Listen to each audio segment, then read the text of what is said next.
It's a beautiful Wednesday, February 25th, and you're listening to the Oklahoma Breakdown with Ikard and Lehman, presented by Riverwind Casino. Riverwind is Oklahoma City's premier casino experience, and there are so many reasons why Riverwind is consistently voted OKC's #1 casino, but it all starts with their amazing variety of gaming thrills and excitement. Riverwind's beautiful award-winning environment plays host to more than 2,800 of the latest electronic games with a huge selection of table games, including blackjack, match, roulette, and Teddy's favorite, craps. No matter what your game, Riverwind has it in spades and hearts. And to learn more about their gaming promotions and entertainment options, all you got to do is visit riverwind.com. Riverwind Casino, always a good time. And we've got Jennie Baranczyk, Ted. Yes. Love it. She's awesome. She's the best. Great. She's always great. Anytime we have her on, she gets into it. I like it. She is fantastic. As good as you can ask for when it comes to just some straight up honest talk with the head coach, you know? I love it. But let's start with the OU football stuff like we always do. And we've talked a lot on here about the importance of retaining your best players on your roster. Now, you've got to add key pieces. You got to fill some holes with the transfer portal, but there's just no doubt retaining your best players, retaining your key players, not letting other schools poach them has become, in my opinion, the most important thing in college football. Yeah. And that's right. There's a lot that goes into it, right? When you talk about the financial side and all that stuff. But the bottom line is you have to keep your best players on your roster. Well, and friend of the pod, Max Olson, wrote a fun article for ESPN. He picked the key returning player for each team in ESPN's way too early top 25. And before we dive into who we think is the most important returning player for OU, Owen Heinecke is not that player. Oh, yeah. Because we're not able, for whatever reason, to retain Owen Heinecke. NCAA said denied. Denied. Well, I hate it. Would have really loved to see. I think he could have had an incredible year, like All-American, All-SEC type of year. If he just continued to build off what he did last year, would have been awesome to have him back, for sure. But, all that being said, I think mentally he's in a fine place. Did really good, had a really good showing at the Senior Bowl. I think he'll perform really well at the Combine, and I think he's easily a drafted player. I don't know how high. He's, the inside backer spot has, slowly been dropping as a draft importance position, but I don't think there's any doubt that he'll get drafted. And if he finds the right situation and goes to the right team, I think that he's going to have a lot of success in the NFL. I really do. I think one of the things that's going to help him a lot when it comes to getting his name called is what he's done on special teams in his career. Oh. I know that when he got his opportunity last season at inside backer, he made the most of it, man. That dude was flying around and making plays. He did a lot of it with a cast on his hand, which NFL teams are going to love. I'm not sure if people realize how much NFL teams love to watch you play when you're hurt. Yeah. But he was able to overcome that and make a ton of plays for that defense. But, I mean, he was our special teams ace for multiple seasons. And it wasn't close. You know what I mean? It was like, hey, yeah, 38's the guy when they're on teams. And there's still a place for those guys in the NFL. We talked about how that's Canick's path to making a roster. People are going to absolutely love Heineke's special teams tape. They are going to love it. Yep, he's great. He's exactly what you want on special teams. Versatile. He can run. He's good in the open field. Ultra aggressive. And he's a smart dude. He can play multiple positions for you. I honestly think that he played at around 235, I think. That's the general area that had him listed. He's got a big frame. I think that he'll easily as he settles in the NFL, I think he'll easily be a 240 plus pound guy, and I don't think that's going to change how he runs all that much. So he's got a lot of potential. I can't wait. I think he'll kill it in the interview process just because the way the film looks, how smart he is, just an all around really put together young man, and think he's just the type of guy that teams walk away from watching him or talking to him and say, that's the kind of guy that you want a bunch of guys like that in your locker room always. I'm bummed out, man. I really wanted him to have another year. I know. I, I'm bummed, but still excited because, like I said, I think the next step for him is going to be a productive one. I'm with you.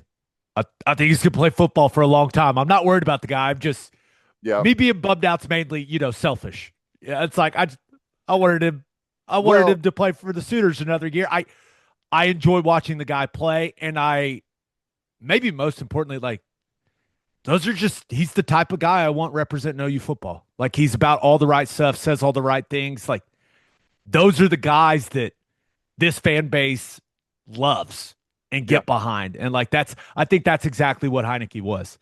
Yeah. And, I also believe that if he was able to come back, I think he'll get drafted this year. I think it'll be a later round pick, but I think there's a good chance that if he came back and continued to perform and improve like he did a year ago, that he would have been a guy that I think could have improved his draft stock a bunch, because he would have been coming into the season with quite a bit of notoriety and fanfare. And I think he would have performed really well and been viewed maybe a little bit different. You're not making this any better, Ted.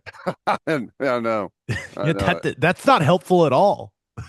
Let's get to this discussion about the most important player that the Sooners retain for 2026. And I know maybe it's not the most fun discussion, but you see all the time these teams are losing their best players, losing their most productive players. And so let's dive into it, man. OU came in is checking in at number 12 in ESPN's way too early top 25. Ted, I'm going to make you guess first before we talk this out. Ooh. Who do you think Max Olson selected as OU's key returning player for the 2026 season? Remember, portal guys that you brought in don't count. This is a guy that was a big-time contributor in the 2025 season that you were able to retain. Wow.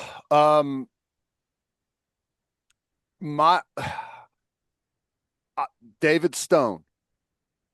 That is not who Max Olson selected, but I think David Stone should be right in the middle of this conversation. Absolutely. Olson chose Isaiah Satania as the most important returning player for the Sooners. And here's what he said, quote, Satania was a revelation for the Sooners in 2025, finishing third in the SEC in receiving yards with 965 yards and 8 touchdowns on 67 receptions as a go-to target for John Mateer and gaining 318 yards as a punt returner. Oklahoma getting Satania re-signed to keep him out of the draft and portal was a key win. I agree with all of that. Yeah. I agree with all. Isaiah Satania would have been a draft pick. There's no doubt in my mind. He can run. He was productive last year in the SEC.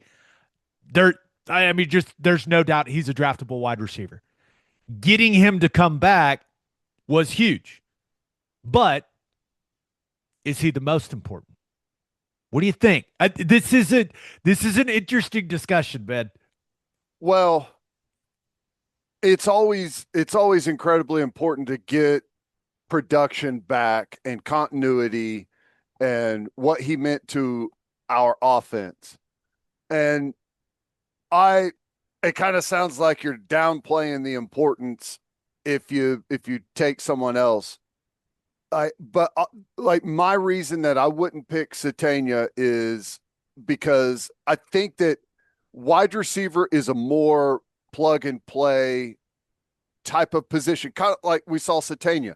He was a portal addition last year, came in and had the great season that he had. Uh, Using Satania's success against Satania in this conversation. How about that? well, I I guess what I'm saying is, like, for me, a guy like Kip Lewis is is going to fall way down there. Whenever you go and look at production, you're not going to say, oh, well, they absolutely had to have this guy back. But if we don't get him back, we don't have a returning linebacker from last year. Kobe gone, Owen Heinecke gone. And if Kip was gone, like, you don't have an inside backer in that room that played any significant amount of snaps. Omasigo gone. Kip Lewis is the only guy we have back. And I think that we probably would have found a way and we probably would have been okay at backer, but continuity is so important. And what Kip brings to the defense, not just production, the intangibles. We talk about the motor, the energy that he brings, but you had to have a guy at the second level that knows the defense and has experience in the defense. So I kind of lean a little bit more towards players kind of like that. Um, I love Satania's production, and maybe it would have been very difficult to have a guy replace what he did, but it's just a good way for me to wedge my defensive bias into the conversation. Which we love and appreciate. We do.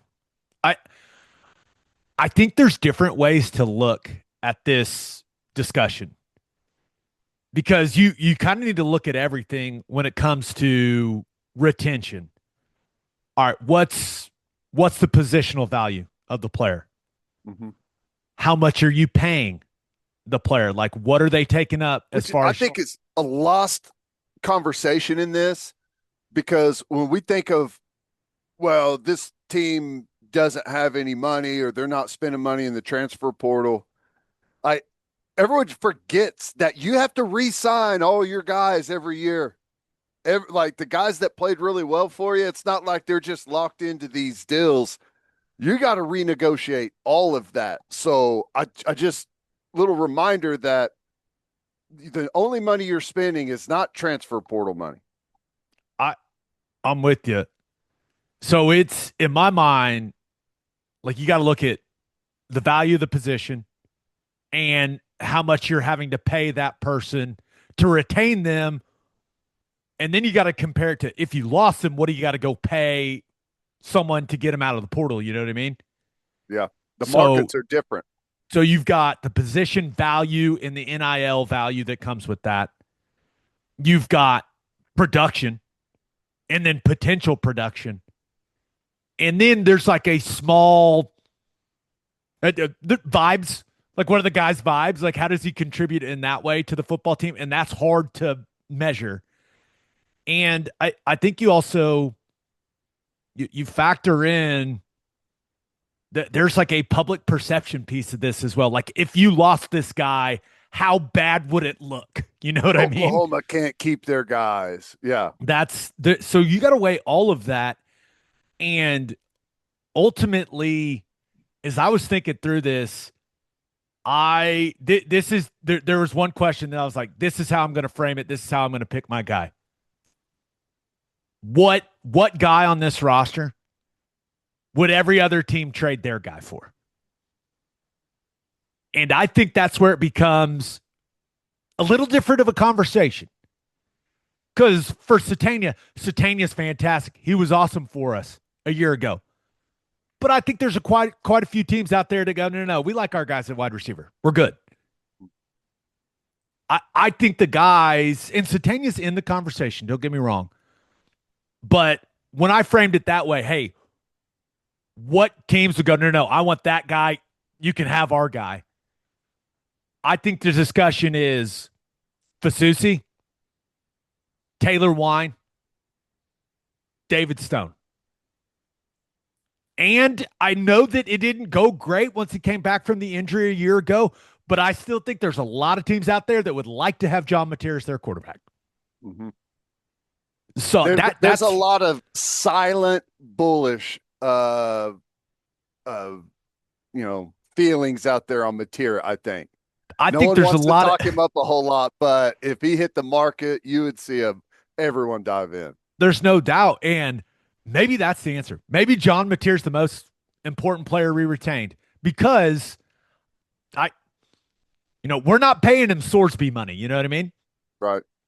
And we talked about the potential and the potential production piece, right?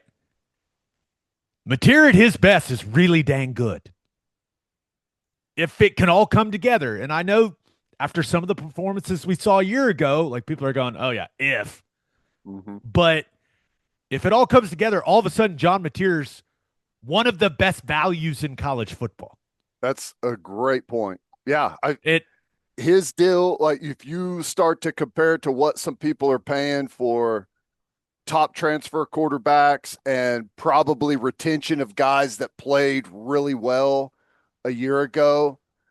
Yeah, it's like you still got him on his rookie deal. That's kind of how it feels. Yep. Now, you don't feel like when we got Mateer out of the portal a year ago and we watched his Washington State stuff, we went, dang, man, this is going to be fun. This is a big deal. And a little of that shine has come off because of what happened a year ago once he came back from the thumb. But I still have faith that he will get back to the best version of himself. You know what I mean? But as far as the conversation of how many teams would say, no, we want that guy. You can have our guy. I think it's Fasusi or David Stone. I think Taylor Wine. I think Taylor Wine is definitely in that conversation because the guy's he's a fantastic football player. Mm-hmm. He's still got some eligibility left. He's got the production. Like he's become a fan favorite. Like he's marketable as well. I think he's right in the middle of this conversation as well. O-line, D-line, baby. Hey, I was also going to add a guy to the mix. May not necessarily be to the level of those other guys, but talking about the premium position, Cortland Guillory, as a freshman that has multiple years of eligibility, that factors into the mix too. You know, whenever you're going out and grabbing a guy in portal, say, hey, this could be a 2-year guy for us because he's going to be 2 and done. So, which makes you feel good because the premium positions right now, you feel really good about what we've got. We must choose. Who you got? Most important retained player. Maybe pick the one guy that you think every other team in the country would say, we want that guy instead of our guy. David Stone. It's hard to argue, man. Since you're going Stone, I'll go Fasusi. Yeah. I think they're a little bit different because Stone is, you expect him to be a one and done. Like this is going to be it for him. Right. The production has been there. You've seen it and you've seen the trajectory and you expect this next season to be huge for him. So you got that going for him. Fasusi is, kind of like I said about Guillory, he's going to have 2 years and, how he looked probably doesn't equate to how Stone looked, but people factoring in what he's going to become after what he laid down as a freshman, they're probably really even, probably pretty close. If I was a team with Fasusi, all I would care about is watch the Michigan game. Yeah. Watch that game before he ends up getting rolled up, and kind of was never the same from a power standpoint. Which, think about that. That was his first game to play in. I still smile thinking about watching his tape in that game, and that was against guys that are going to be drafted, I know. like Derek Moore, the edge that he blocked several times in that game for Michigan, went down to Mobile and tore it up in the Senior Bowl. Tore it up. And that's why at the time I said that is one of maybe the most impressive true freshman performance I've ever seen from an offensive lineman. He was so good. And I never thought he kind of got back to that form. So I think if Fasusi hit the market, I think it would be I think it would be very similar to some of these big time offensive linemen we've seen. Yep. So where it becomes a rather significant bidding war. And it's a good point. You mentioned like multiple years of eligibility. That's part of this discussion as well. No disrespect to John Mateer, right? But I just think that there are several teams out there that are like, no, we like our guy QB. We like our guy. We're good. But I think if Fasusi hit the market, pretty much every team in the country would be like, okay, what's the plan? Yeah, the quarterback situation is also you're kind of not every single team in the country would be a buyer, right? Just because they've got their guys, they got a young guy that they really like, that thinks going to be good. But everyone almost outside of a very small handful of teams would be a buyer on Fasusi. Everyone. There's just a little bit different quarterback market out there than at some position. Like David Stone hit the market, every single team would be looking, saying, how can we make it happen? Maybe we can, maybe we can't, but we would be a buyer right now if we could put together the funds to do it. And so quarterback, you kind of have to, there has to be a fit piece to it and all that. So yeah, I'm fine with that. I think we got Neubauer sitting back there waiting to go, baby. Hey, prepare to be witted, brother. I think that all the stuff you're saying about Stone, I don't think Wine is far off. Like I think a lot of people around the country view him as he's the trajectory and what he's going to be. I think a lot of people view him going into the season as one of the best edge players in the country. No doubt. Now, does he have like the R. Mason Thomas explosiveness as a pass rusher? He hasn't quite displayed that, but he counters that with just being maybe the most physical dude on the field, So, and he is. It gets lost in the mid. Like a lot of times when people watch edge guys, how good does he rush? Does he get to the quarterback? What's the production there? Tackles for loss. He is incredibly technically sound. Like if you go back and we go through the season and talk about some of the stuff, like his technique on the edge, because we ask a lot of those guys. It ain't just pin your ears back, come flying up the field with what we ask those guys to do. Playing the run, playing the zone read, zone option stuff. Like there's a lot that they have to do. Drop back into coverage at times, and he checks the box on pretty much every play. Excellent player. It's a bummer we couldn't pick Heinecke. I know it. Sad. So you're going Stone. I'll take Fasusi. We'll give Taylor Wine honorable mention. I'll give Taylor Wine honorable mention. And there's several other guys that you throw in there, like with the importance for our football team. How different does our defense look if PJ goes to Alabama?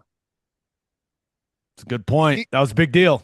He is he's not going to blow you away rushing the quarterback, but you ain't running it over to his side and blowing him off the football. Like the value of what you're going to get from him game in, game out. And I still think that there's meat left on the bone he's made nice incremental jumps. As long as he's been healthy, he's gotten, you can see the improvement, year by year. And I would expect another jump again this year from him. You know, a guy we haven't mentioned at all, Tate Sandell. Tate Sandell. I, I mean, Peyton Bowen at safety. I mean, Peyton there's Bowen. a bunch of guys. I think Guillory, like you mentioned, the true freshman year he was able to put together, I think a lot of teams would go, yeah, give me that guy with the No length, doubt. the aggressiveness. But yeah, Sandell's one of those where it's like, oh yeah, he's the reigning Lou Groza Award winner. It was pretty important that we kept that guy. He won us several games. I mean, the argument could be made that he was the most important player on the roster last year. If he hit the open market, there'd be a lot of people interested. I know that. That's What, right. maybe one or two schools would say, no, we're good at kicker, like Ole Miss's guy. I think that guy's back. Yeah, he's He back. is. He's cleaning up on all the preseason watch list stuff or way Good. too early. Good. Teeth, I want like I want my kicker with a little chip on his shoulder, even though he just won the Yeah, award for the that's what I'm nation's saying. best kicker. Hey, you hit some 55 plusers in the playoffs, though. You're going to get a lot of attention for that. Yeah. But yep, a fun conversation. Shout out to our guy, friend of the pod, Max Olson, for giving us some inspiration for the discussion. It makes you, but whenever you see all this stuff happening in the transfer portal, and you just kind of put that to the side, and then you talk about the retention part of it, and you talk about the premium positions where everyone has to spend a ton of money in the portal, and you look at the guys that we have in those premium spots, makes you feel really good about our roster and where we sit currently. Almost every guy in those spots would have brought huge money on the open market. Speaking of feeling good about things, let's talk some OU women's hoops with the head woman, Jennie Baranczyk. But first, download the Loves app from Love's Travel Stops, your guide to savings on the road. Fill up for less with the discount on fuel, 10 cents off on every gallon of gas, and 25 cents off on every gallon of auto diesel. And don't forget, in the store, you can unlock mobile deals on the Loves app to save on snacks, drinks, and select meals at Love's restaurants. Plus, you can plan your pit stops for your next road trip with the map and route planner. All from Love's, the heart of the highway. Steaks are back. Didi Ranch's luxury steak cuts are restocked and ready to ship straight to your door. From mouth-watering ribeyes to silky smooth fillets, this is the best beef Oklahoma has to offer. And here's the kicker. They're now shipping next day air for free when you use code SOONER at checkout. That's right. Next day air like Amazon Prime, but for steak. Didi Ranch delivers taste and tradition the luxurious way. We were brought to you by Simple Modern, the Oklahoma-owned company and the OU Sooners official drinkware partner. All right, let's talk real life in February. Winter schedules are packed. Sports seasons are rolling and your family has shown up no matter the weather. Between early workouts, long game days, road trips, and cheering on the Sooners, it's where Simple Modern really shines. The Mesa Loop is built for every loop of your family's life. It takes you from the gym and the office to the practice fields and packed stadium seats. It's easy to carry, leak-proof, and keeps your drink cold from warm-ups through the final whistle. And like everything Simple Modern makes, it delivers serious quality at a price that makes sense. And with 10% of profits going to charity, many right here in Oklahoma, every sip supports Oklahomans. Simple Modern, good everywhere. It is our pleasure to be joined by the head coach of the number 7 women's basketball team in America. That is the Oklahoma Sooners, of course.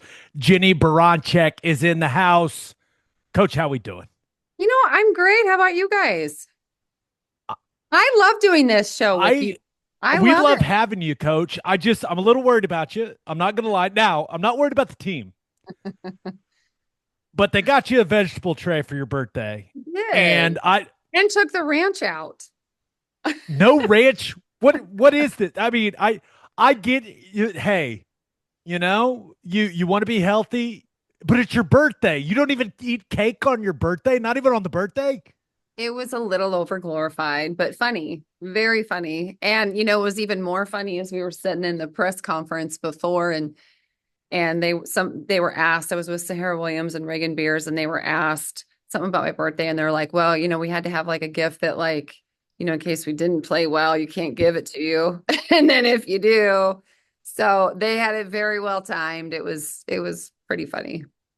That's good. That's good. And Vegetable I tray. offered it to everyone and no one took me up on it. So I'm shocked. kind of crazy.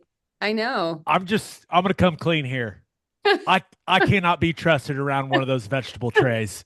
I will eliminate that thing in the blink of an eye. Oh, I could send you some. Raw I celery, am too, carrots. But all no it ranch, is got you. that's the thing. It's only a vehicle to get to the ranch for me. That's all a vegetable tray is. You could just Basically kill have the whole veggies thing. with Just ranch. give me a big bowl of ranch would probably be better. Well, let's talk about your team, Coach. 3 top 25 wins in a row, with 2 of those coming on the road. Seems like you guys are in a really good place right now. You can tell we've gotten better, and that's really the goal. And honestly, I love the way that we're gelling. There's still obviously so much you can do, but to be able to have a young team that's still having fun playing in February, that's able to, and a lot of these, it's hard. The SEC is hard, as you guys know. I mean, it is massive. So to be able to go on the road and have to make big plays, when the game's on the line, and we've had multiple people do that. That's a great testament to the growth of the team. Those were plays we weren't making earlier in the season. So for us to be able to do that now, to be able to get the outcome you want, that's pretty impressive. And this is the time of year that you start to do that.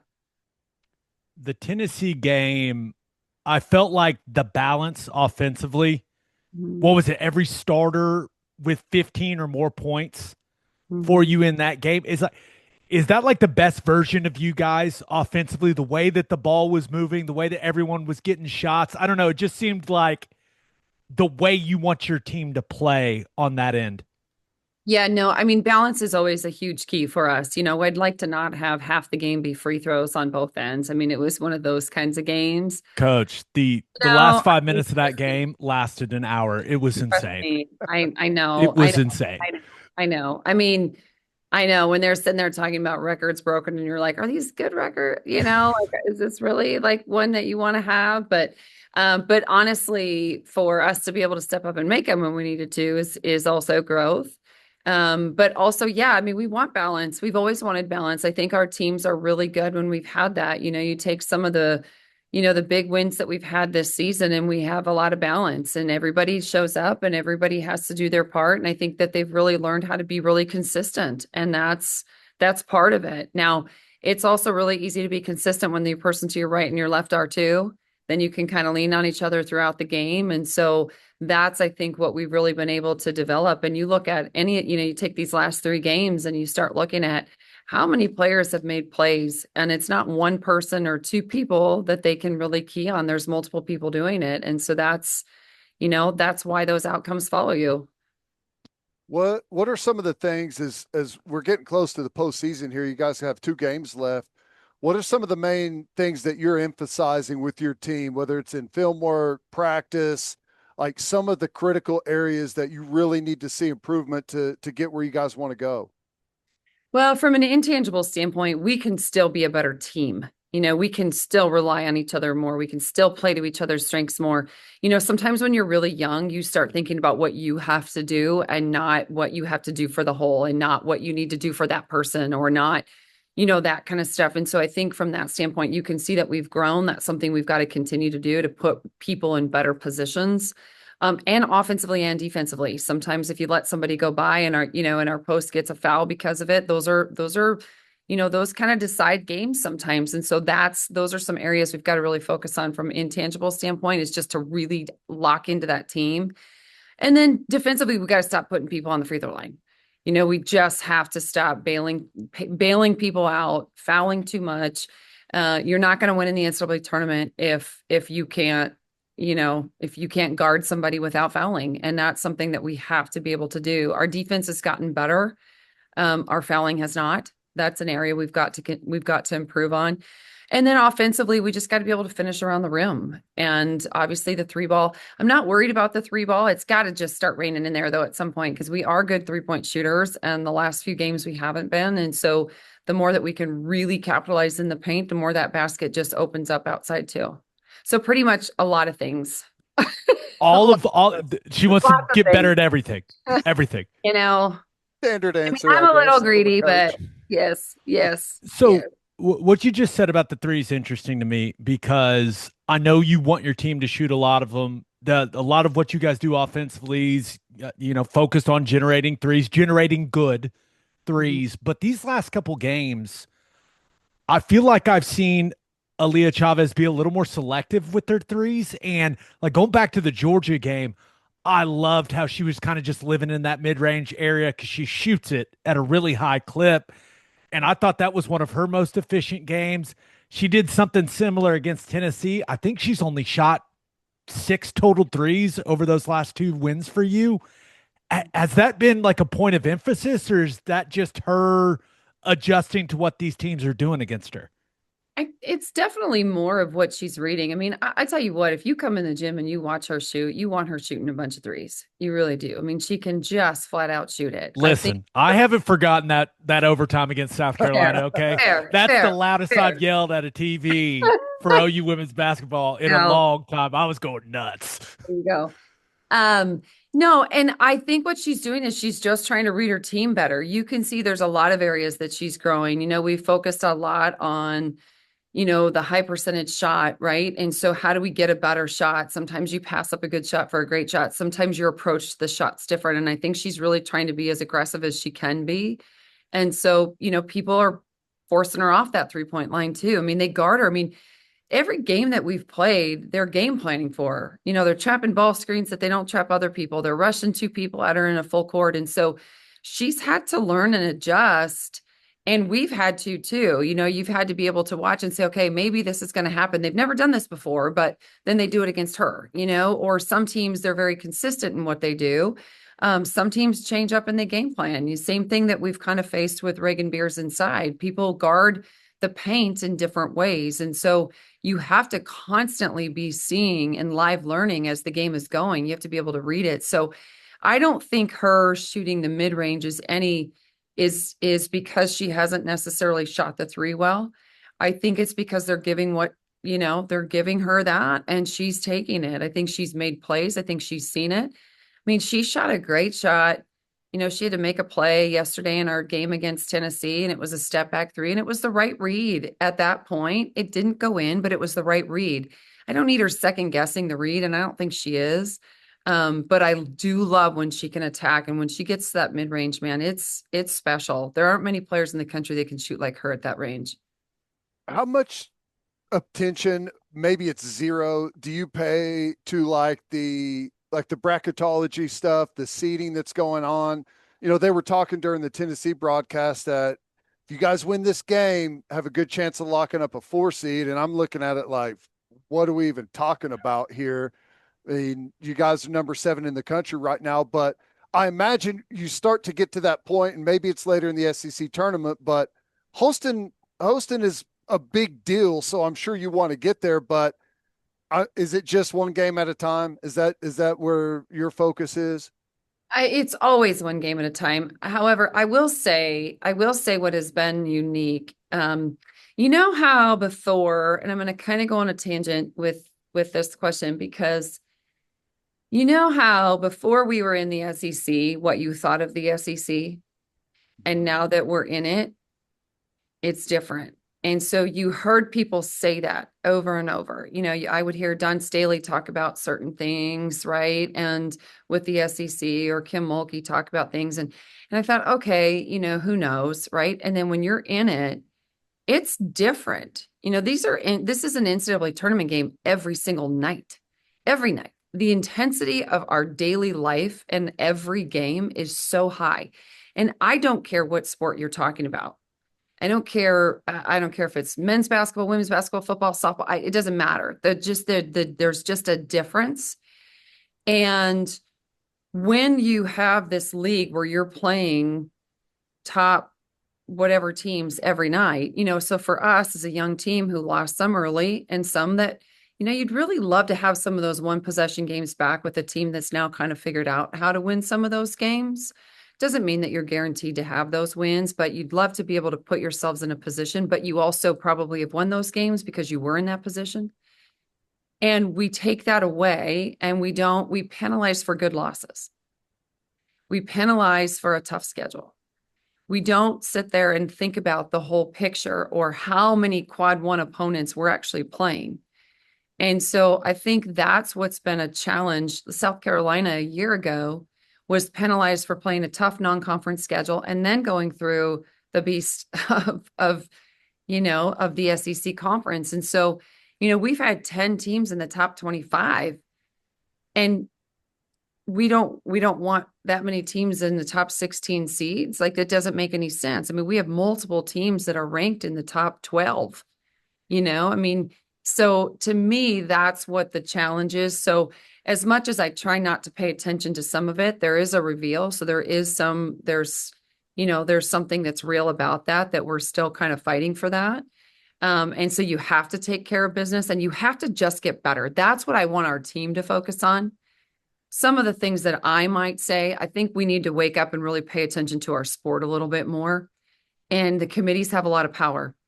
And so we do have to do a great job of really sitting there and talking about how good women's basketball is in the SEC conference. And we shouldn't penalize our conference for so many teams being so great. Okay, that leads me into a question I did not anticipate asking you. We hear basically constantly all of the problems that college football has. Everyone's got all these ideas how to fix them, right? From one of the head coaches of a top 10 team, like, how is NCAA women's basketball operating as a whole, in your opinion? Mm-hmm. Like, are there big corrections in your mind that need to be made with how this thing's operating? I will say I love that the top 16 seeds host. We need to grow our attendance. I like the idea of having just the 2 regionals. I really do. They've talked about having one, and I think that would be great too. I like that. I like them in more centrally located areas that are more affordable. Last year we were sent to Spokane, and that's just a hard place to get to for people. And so there's not a lot of Oklahoma people that can afford to go there. A lot of our fans can't do that. And a lot of our families couldn't do that. So that's something that is a little bit of a challenge in that. So I like the idea of it. I'd like, this year there's one in Fort Worth, and then there's one in Sacramento. So a little bit better, if you get into the Fort Worth region, right? So there's certain things I like from that standpoint. I would like more, in our committees, it's a challenge because all conferences are represented. And so with the Power 4, I always say Power 5, but with the 4 or the autonomy or whatever we call ourselves now, it's different. And that's the challenge. That's the challenge, is to be able to sit there and have representation in there that has your team in mind, understanding that we're supposed to be playing our best basketball at this time of year. This time of year is supposed to matter. And also your whole picture, and also the league you play in should matter. And that's not a metric. So I don't get to decide the metrics, but that's the challenge. And so what the bigger challenge is in the NCAA, and this is for both, is you don't always know what the most important thing is for that committee. So some years it's you have bad losses, that's really heavily weighted. Some years it's the better wins you have, that's really heavily weighted. So from one year to the next, it's not always the same. So that gives you a little bit of a challenge in scheduling. And then it just gives a little bit of challenge in understanding, for lack of a better term, gaming a system, right? It's hard to really understand how you can position yourself without winning every single game. You want to win every game, but there's human factor in all of this. And then there's things in the net that I don't like. I don't like that the more you beat a team, the margin of victory. I don't like that. Then you're running the score up, then you're not developing your bench, then you're not, I think there should be a cap on it. Fine. If you win by more than 20, fine. It's the same amount. There's also a point when teams kind of throw in the towel themselves when they're down, you know? So Fair, yeah. fair. I will say what's interesting too, though, is that, with our portal, we keep changing the windows of the portals, so that also impacts some things. A year ago, the portal opened the day after we go to the Sweet 16, the portal opens. There's stuff like that where you're trying to be in the season and you're trying to catch up and you're trying to, so there's just challenge in all of college athletics, I think, that we're all trying to navigate right now. How is tournament basketball different? Because when you're in the meat of your schedule, you're watching each other a ton, whether, they're your upcoming opponent and they're playing someone that you play next week. I'm sure that you guys pick through your conference opponents, them kind of front and back. And I guess it'll be the same in the SEC tournament. But when you get into tournament play, is there anything different about kind of the build up to each game, or maybe where you can have advantages or not? Obviously, what's unique about the SEC is that we play everybody once. We only play one team twice. So the team is used to having to quickly, learn another team. And, so we have a week too between the SEC conference tournament and the NCAA tournament. So when we were in the Big 12, it was just days till the selection. And so that was different. And so you have a whole week that you can really focus on yourself and get better. So you're not necessarily prepping. There's a lot of, different, obviously, like you talked about earlier, bracketology and different, people's opinions on who you might play. So sometimes you start to kind of just navigate things that you might need to work on. For example, in those first round games, sometimes you're playing a team that's 5 out. So you might work on some things like that, or you might work on a team that traps or something like that and just take different concepts. But for the most part, you're focusing on yourself at that point. And then when tournament comes, every coach just will take a scout and you're just prepared for it. And then you just kind of dive in. There's not a lot of sleeping during conference tournament time or NCAA tournament time. I really throw myself into the scouting piece too. So I love doing that. And then, a lot of times it's all hands on deck. As soon as we know who the opponent is, we're all looking at just different areas, and then we'll meet and get a plan as ready as we can for a team. But it's quick turnaround. And so they have to be really focused. I will tell you, what will be interesting is freshmen. So our first road trip back in November, we played UCLA, and UCLA has obviously, they were at the Final Four last year, and they have Lauren Betts, who's, is a great center. And so you had to have multiple game plans. And, that was the first time that our freshmen had really dealt with that. Mind you, half of our team are basically freshmen, right? So 7 of our 12 are freshmen and sophomores, 5 are freshmen. And so, you go through the game plan, and then you go through, here's your adjustment, here's an adjustment, here's an adjustment. And so they're like, wait, this is what we're doing? I'm like, no. That's like our 5th option. That's like our 5th. And so they're, what? I'm like, okay, maybe we shouldn't have done anything. And I should have just been like, figure it out, because then you start overwhelming them. And so that was probably the first time. I was gone all summer with USA basketball. And so I didn't spend as much time as I normally do with our team. And so that was the first time, that and like the cookies and stuff they just brought on the road trip, which, as you learned, we only eat vegetables here. I'm teasing. And I'm like, no, that's not like, no, your moms can't make cookies and bring them on the road. So we've learned a lot. So it'll be really interesting to watch our freshmen be able to navigate the NCAA tournament too. You gotta love freshmen, man. Oh, God. What do you mean, Coach? What do you mean I can't bring the cookies? I know. No. Well, Brooklyn Stewart, I think one of our first practices back, and we were in a thing, and she just chest bumped me, and I was like, oh, we're this close already. Okay. Awesome.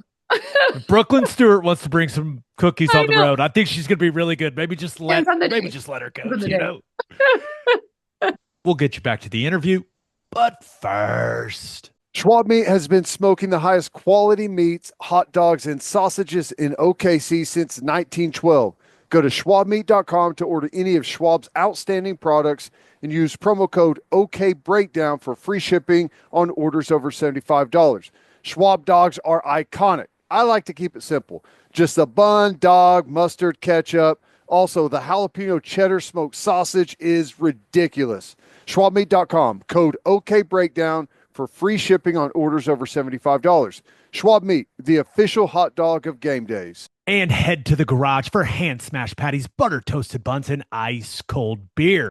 My go-to is the double bison cheeseburger. It's so good. The garage is the perfect spot to watch any big game, and you can enjoy Rad Hour every day. Enjoy discounted domestic beers, house wines, draft cocktails, and frozen cocktails Monday through Friday, 11 a.m. to 6 p.m., and Saturday and Sunday from 3 p.m. to 6 p.m.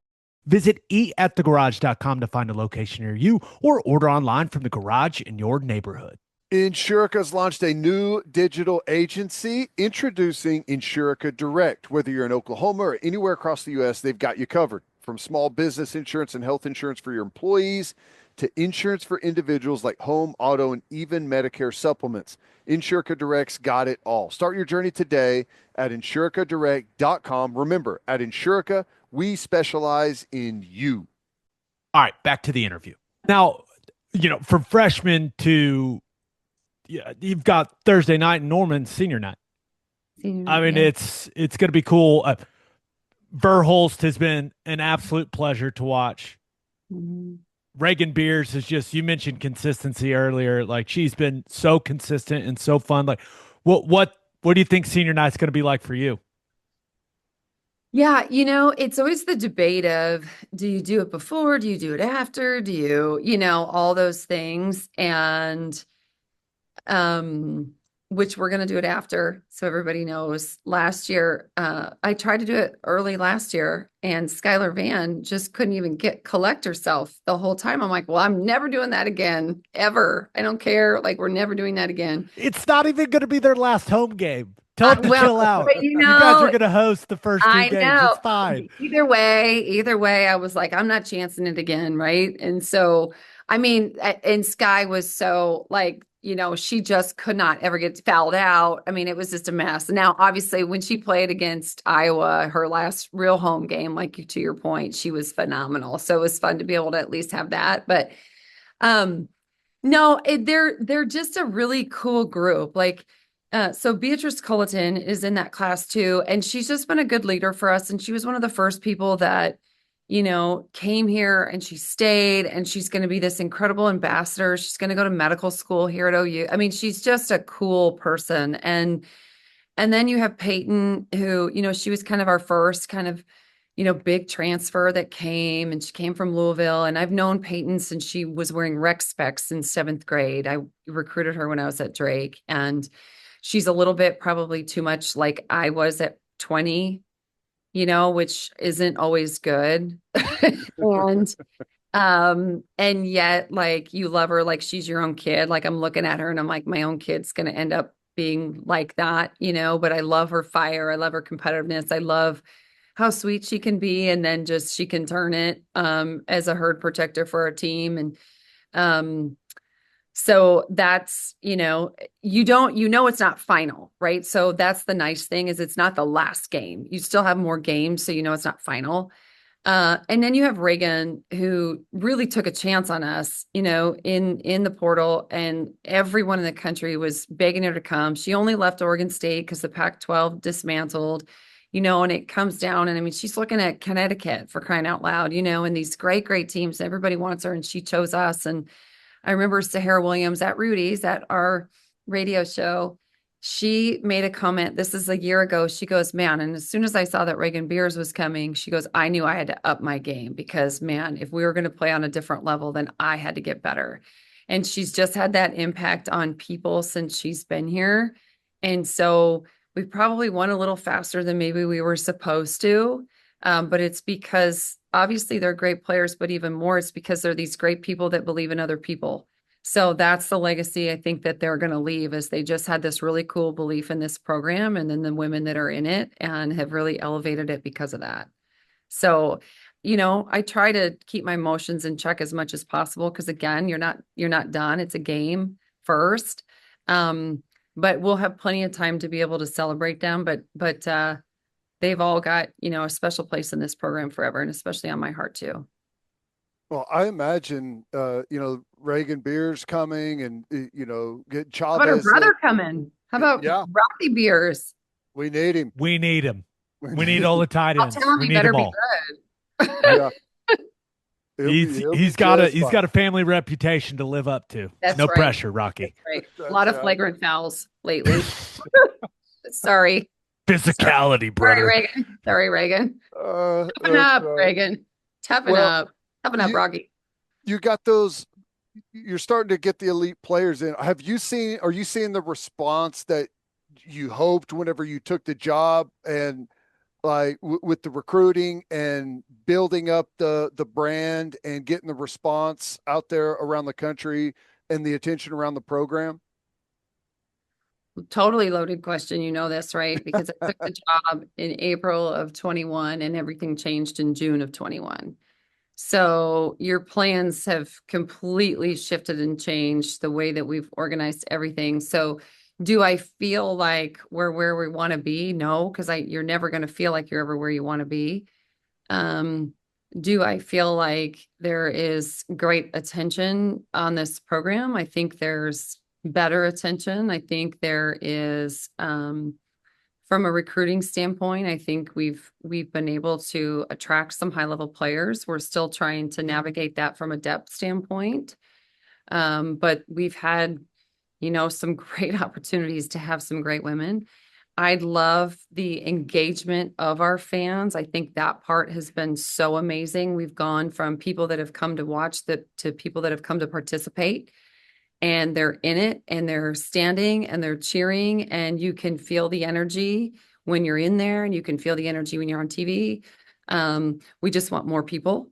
We want to just continue to have more people, because when you do come, like, you get to feel something that's really cool. So I love that we've invested in women's sports around here. I love that we care, we really do. And as you guys know, and in football too, we have to just continue to do more as a fan base and people that believe, and we've got to just elevate our brand more than what it is right now. And so I think we're heading in the right direction, but I think we're really far from where we can be. Chavez may help you get some more great players. I'm just saying. Yeah. I'd want to play with her. She's fun. And you know what's fun about her is if you came into the gym tomorrow and, it's the first time you meet her, right? She would just be out there and you would be so impressed with just how much fun she has in practice on a random Tuesday in February.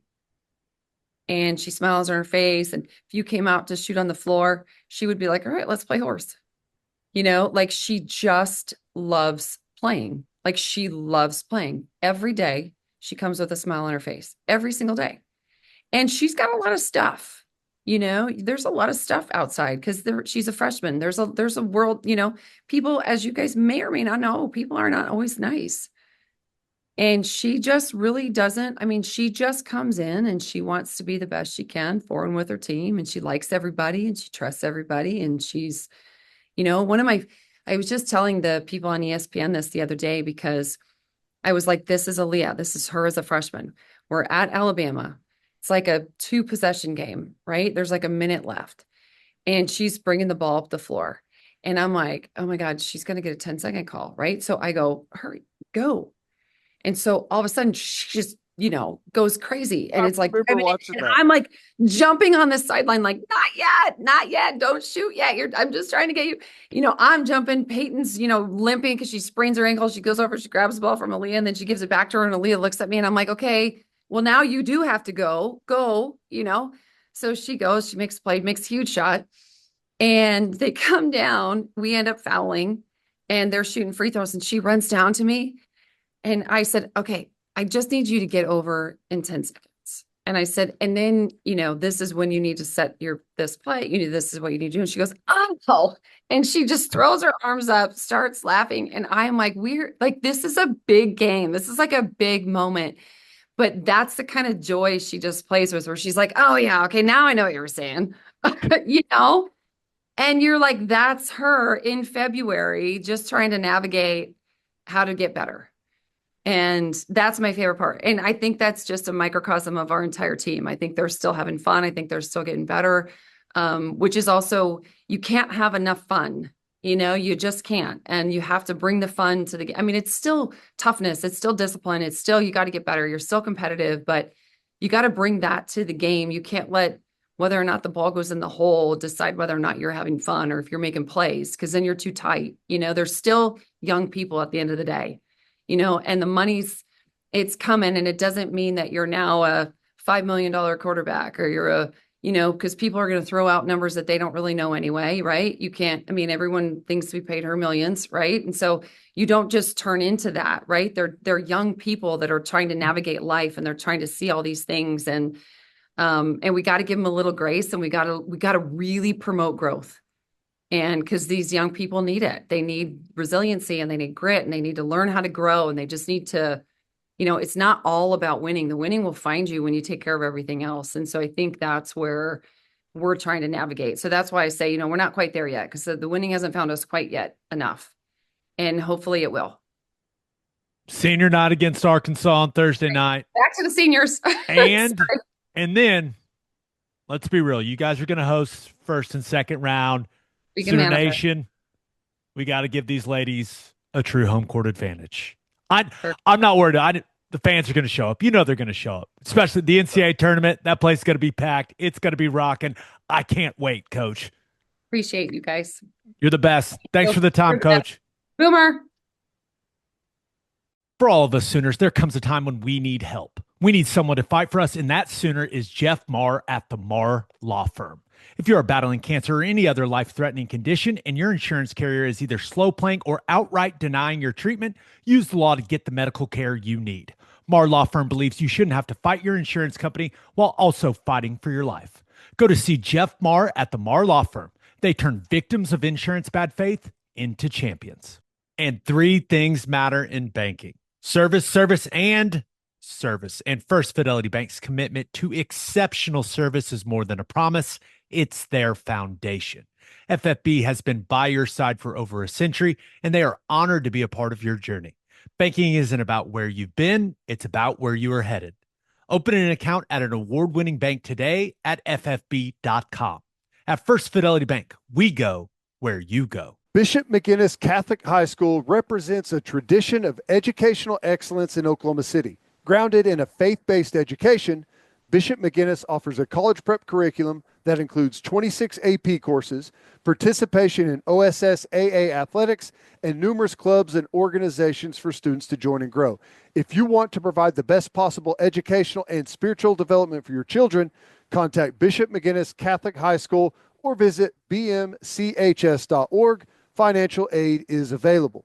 And go to opolisclothing.com and use promo code OB10 for 10% off our podcast merchandise and the best OU gear around. That's opolisclothing.com and use promo code OB10.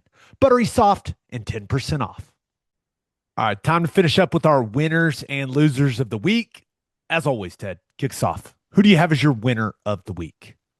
Well, everything's always so serious in sports, right? Everyone's at each other's throats, fans, coaches, everything. So I had to take Kirby Smart and Mario Cristobal roasting each other down there at Coach Spurrier's award show.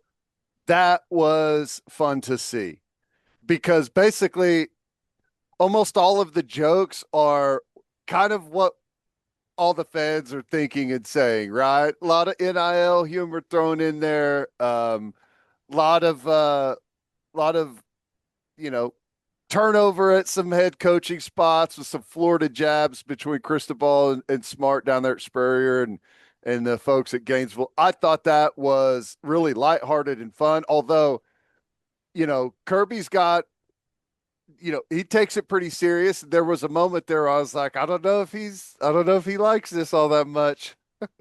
I would say both of those guys known for being pretty intense. Yeah. But it was fun to watch them kind of just joking around. It was a good reminder that, hey, these aren't just guys that are screaming their heads off on the sideline every Saturday. It was refreshing to see, and it's a reminder that Steve Spurrier is the man. Oh my he God. is the absolute best. Real quick story.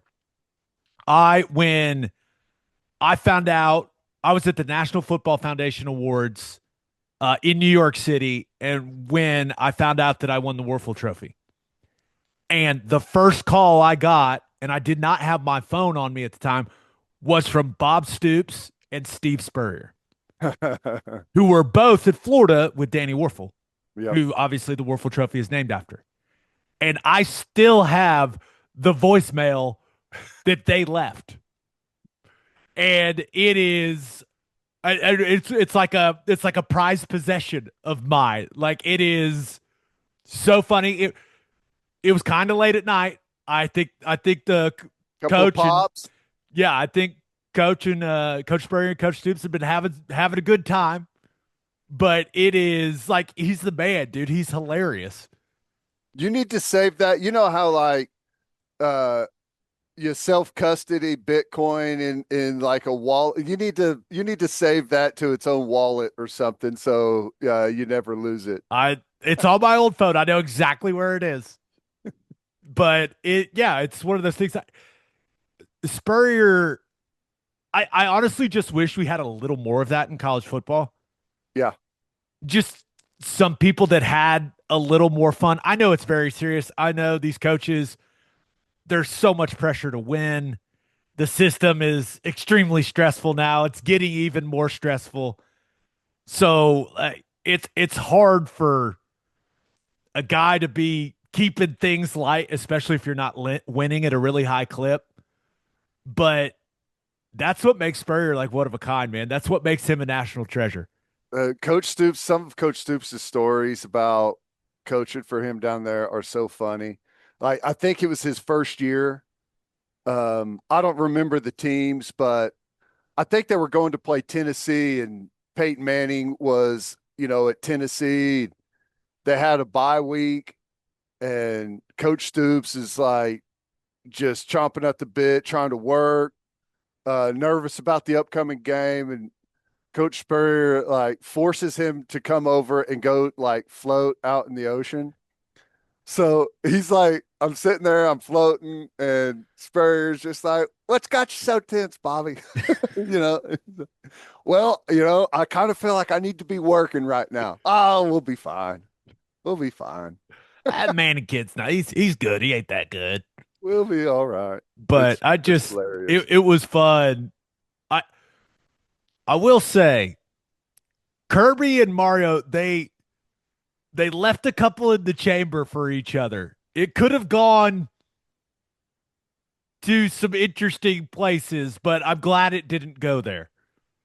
Yeah, you got to wonder, like, that they've been in like some heated bidding wars for players, maybe players that are on the roster, recruits, all of that. Pretty funny. Yeah. I don't know. I thought it was good. You never know whenever, like, it can go, you go a little too far and things can start to spill out, which would have been another great thing if they just started going back and forth, trading like real behind the scenes jabs. But for what it was, I thought it was a lot of fun. No game management jokes were made. And most importantly, no driving jokes were made. Yeah. That's where if you cross that Rubicon and it goes from being funny to like, here we go. This is not going to be good. But to like, are these two guys about to fight each other in front of all these people? So I was glad it did. There's a line when we're having fun, and that I was glad neither guy, because you get in the jabs mode, right? The juices are flowing. Yeah. The mind is firing. You're like, okay, what can I get this guy with? What can I get him with? It very easily could have crossed the line a little bit, and I'm glad it did. It was very fun. Great clip. If you haven't seen it, go watch it. I think the one that maybe stung the worst was, I guess they had just played a highlight reel of Miami. He's like, it's good to see what Carson Beck can do with some good coaching or something similar. That's hilarious. Good stuff. Well done. Well played by everyone. More of that in college football, please. Right? Yeah. It'd be great. Who do you have as your loser of the week? It's got to be OU baseball. Had the hot start. We've all seen it. Everyone nationally took notice, been flying up the rankings. and bringing in Arizona State, who's a good program, got some good players for a midweek, and they jumped all over us. The wind was blowing out at like 80 miles an hour yesterday, so it was a friendly hitting park, and Arizona jumped all over us early, and we couldn't climb out. I will say though, we didn't expect to lose 15-2, obviously, but I think it is expected that our midweek situation is going to be a little bit more of a work in progress on the pitching side of things. Like the weekend rotation feels like it's pretty good, and at least for the time, pretty locked in. Finding what they're going to do in the midweek is maybe going to take a little bit longer before they find that sweet spot. So it was a bad result. They get another shot at them again today. I'm not really taking anything away from it, but as excited as we all were, it was not a good result. That is a great way to frame a game that the Sooners lost 15-3. That second and third inning from Arizona State, because I was watching. I have vowed to you that I will watch more baseball this year, and after the third, they hit that three-run shot, and I was like, you know what? I think I'm good. I think I've seen enough here. I'll check back, maybe see if we make a run at some point. But okay, I was able to soldier through the 8-run second that they had. I was like, okay, hey, bats can get hot for us too. And once they had that 14 on the board, I was like, you know what? I think it's time to get some things done. It is certainly that it's a game that Michael Catalano is going to want to erase from his memory. There's no doubt about that. Yep. Hopefully we jump on them on the good side today with another opportunity. I like this piece of it because that's a 4 p.m. start today. They pulled the $2 concessions. They pressed the button, Ted. Here we go. Yeah. We've got $2 beer, popcorn, hot dogs, and more. $2 takeover is what they're calling it. I like it. $2 takeover. And it was windy yesterday, but I mean, for February baseball, it was about as nice as you could get. And today's going to be pretty much the same, I think. So it's a good day to go out to the ballpark. Yeah. All right, let's get to my winner and loser. But first, BRUNT Workwear's Marin boot is the most comfortable boot I've ever put on my foot. I could not be more pleased. I could not recommend them more. I even ordered a second pair. Like, that's how much I like these things. And they feel like they can handle anything, and they feel like they're going to last forever. And they're good looking. BRUNT has somehow made boots that are tough as hell, but also comfortable right out of the box. And BRUNT was just tired of workwear brands out there cutting corners.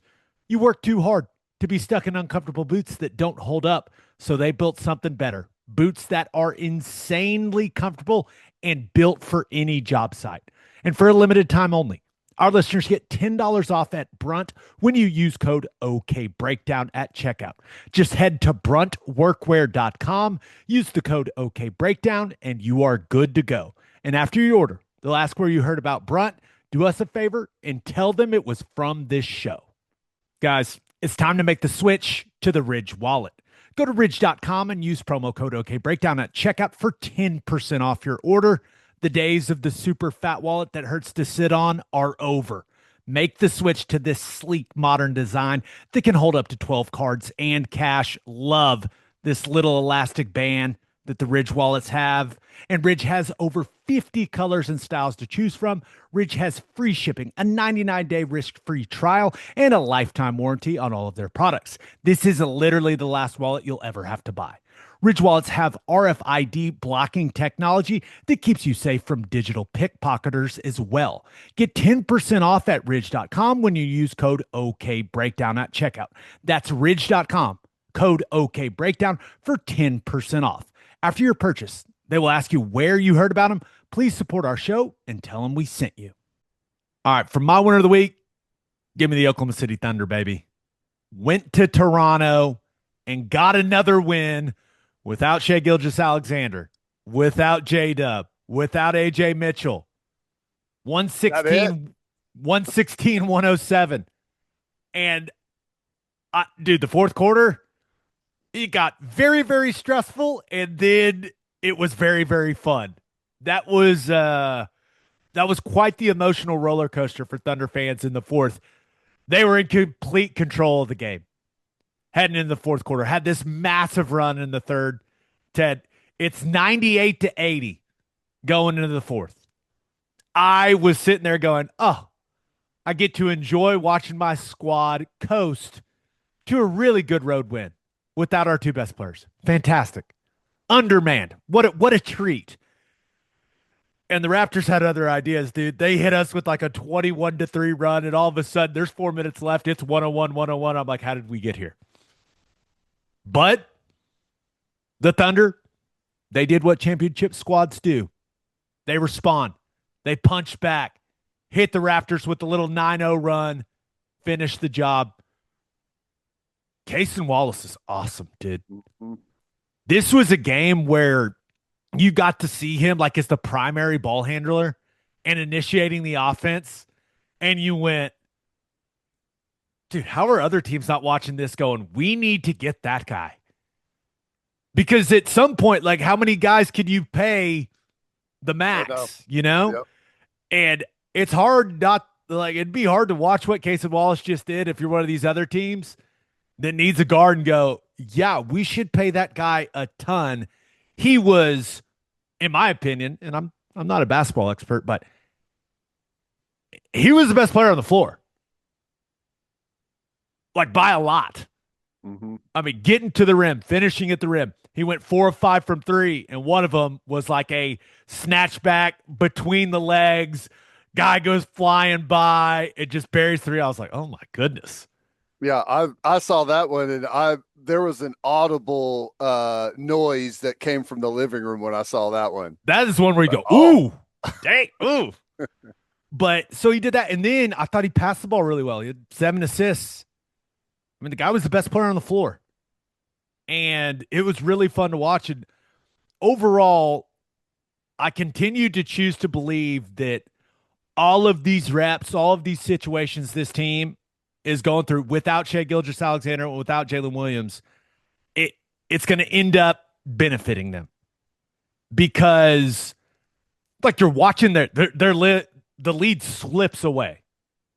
Right? Toronto hits them with this big run. And it was like, okay, typically in a moment like this, things get tight. There's 4 minutes to go.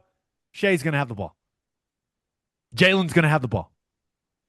But those guys aren't out there. So these other guys, they got to figure it out, man. And I thought it was extremely valuable for Cason Wallace, Lou Dort, Isaiah Joe. Like, they all had to take big shots in those last 4 minutes, and they rose to the occasion. I don't know if those guys are going to have to do that a ton once our star players are back, but it's good for them to feel that feeling, you know? Yeah. Yeah. You never know, like right now, just to be able to go in, feel the pressure being on the floor and having to hit those shots down the stretch. You're right. We've had the injury bug. You never know when it's going to pop up whenever, the season's on the line or, there's an important playoff game on the road, whatever. So you're right. I mean, it's the way to look at it as a positive right now that you're still missing your two best players. Big one tonight in Detroit. Now, it's not ideal that the league's two best teams, Thunder on the second night of a back-to-back without your two All-NBA players. Not ideal. But if there's anything I know about this squad is that they're not going to make it easy for Detroit. I know that. Do you know any update on what the status is on return for either one of those guys? I assume Shai's coming back soon. That is my assumption. Because you're starting – he still can miss quite a few more games and still win MVP, but I think they're just being ultra cautious with him, which I'm fine with. And then, Ted, for J-Dub, it's like, hammy, dude, came back from it the first time, tweaked it again. I don't know. Yeah.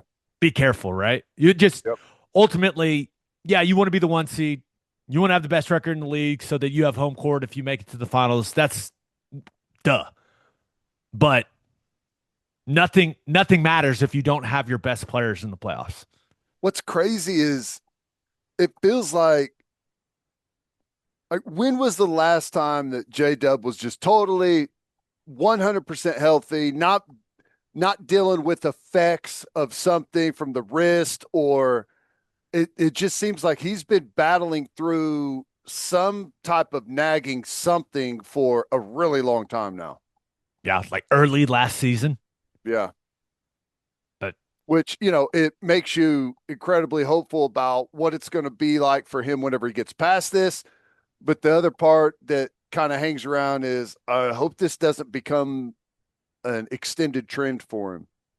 I'm with you. Especially since you gave him a massive new contract, and when you give a guy a contract like that, they got to perform, It's just that's the league. That's right. Last thing on the Thunder. Can we all just acknowledge that Mark Daigneault may be the best basketball coach on the planet? Just ripping off wins without your all-NBA players against really, really good teams. I may be wrong. I'm not like as ingrained in the NBA conversation, and I know he's won some awards, but I feel like he doesn't get hardly any credit that maybe he should. I think everyone acknowledges, if you ask all the people that cover the NBA, like at the highest level, everyone acknowledges that he's one of the 2 or 3 best coaches in the league. Yeah.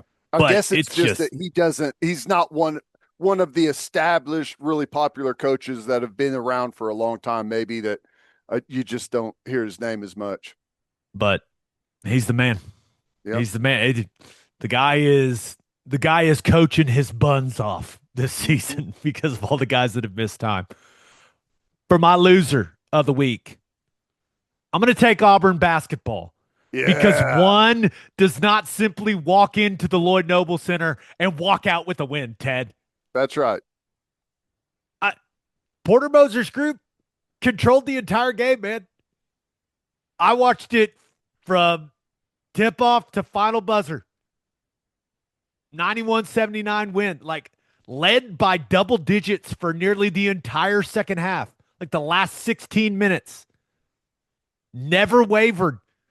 It never, when things maybe felt like it could get a little tight, they responded. It's frustrating and awesome all at the same time because you're going, guys, why couldn't you just do this more? Off on. And speaking of some wow 3-pointers, how about some of the shots Nigel Pack hit? Whew. When that man's got it, my goodness. He's 6 of 8 from 3? Yeah, he hit one at the top of the key that I was, whoa, that was awesome. I mean, he throws that sucker way up into the rafters when he shoots it. Looks awesome. You want to know, I rarely do this, but I had a pretty good understanding. Auburn was coming off a big win against Kentucky, which stopped a losing skid for him. And they almost sent Mark Pope into his biggest crash out yet. Correct. That just do you send a check or do you just ACH that when you get the big fine from the league? I'm not sure. Payroll deduct. Yeah, I had a pretty good understanding. This was a huge game for Auburn. They needed this game. I think they're viewed as a tournament team right now. This is not what they needed for their resume. So I was a little interested. There was a live Auburn podcast that I just tuned into a little bit on YouTube, and oh my gosh, they were crushing that team. It was really entertaining. I was like, wow. They are very unhappy that they went to Norman and lost. Let's bathe in someone else's sadness for a little bit.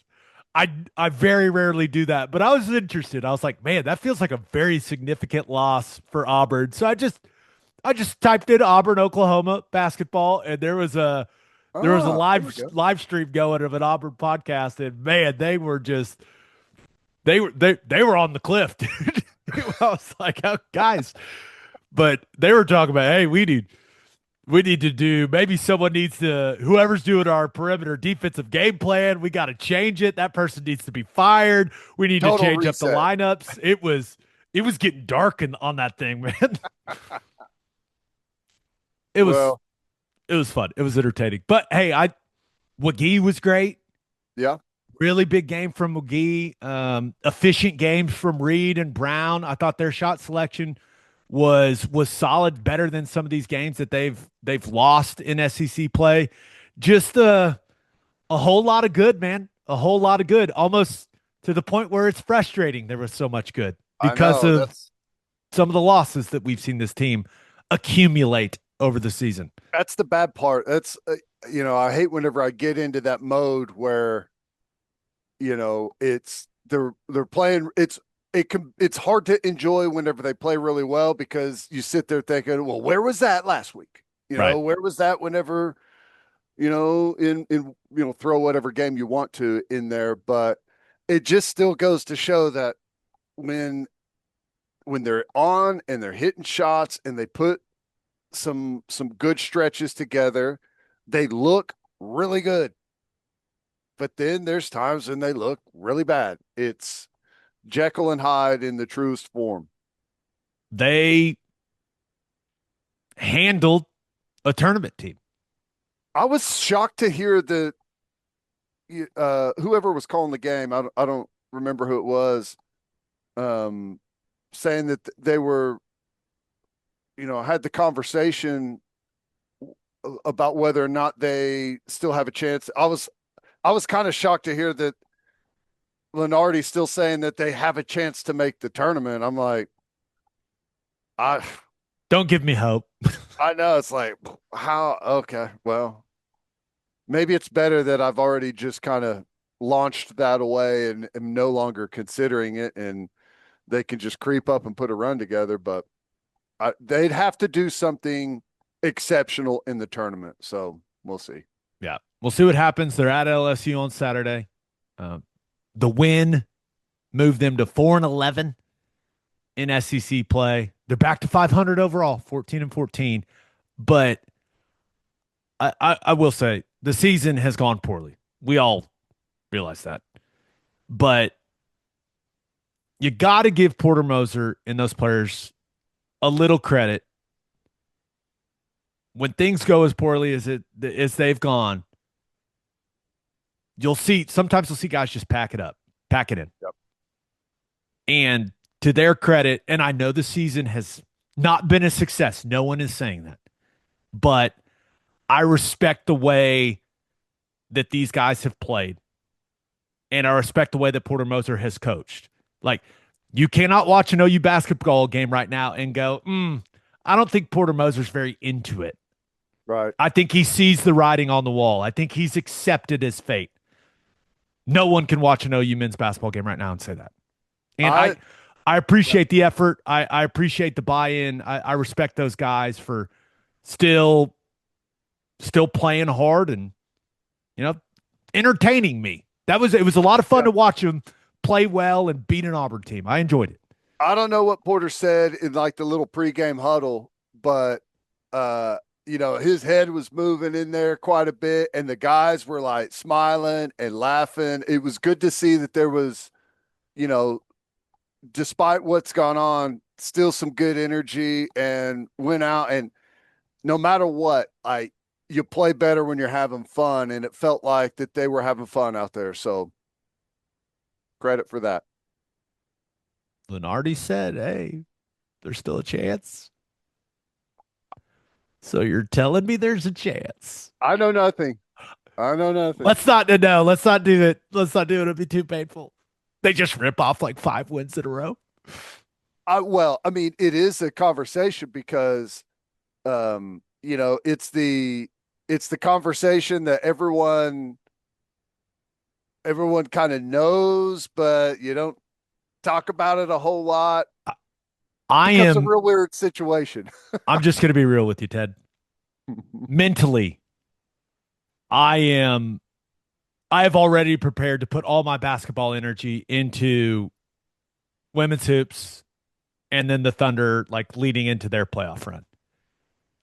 But go win at LSU Saturday, maybe I start rethinking some things. But start coming up with a contingency plan here right now for my energies. Yeah, right now, sole focus on the women's squad and then what the Thunder are doing. That's where my hoops energy is being placed. Yep, and rightfully so. We'll see what happens. Birthday shout-outs. Happy first birthday to Eugene Coletta Kucharski. Nice. Happy 12th birthday to Kirk Faulkner. Happy 13th birthday to Bryson Bub Elijah. Happy birthday to Kennedy McDonald. Happy birthday, Kennedy. On that note, episode 609 in the books. We'll have a new podcast that'll drop on Sunday. Just a reminder, please subscribe to the podcast wherever you listen to podcasts, and please subscribe to our YouTube channel. Hope you all have a great rest of your week. Have an awesome weekend. Until next time, we appreciate you all for listening. Do what you always do, Oklahoma. Take care of each other.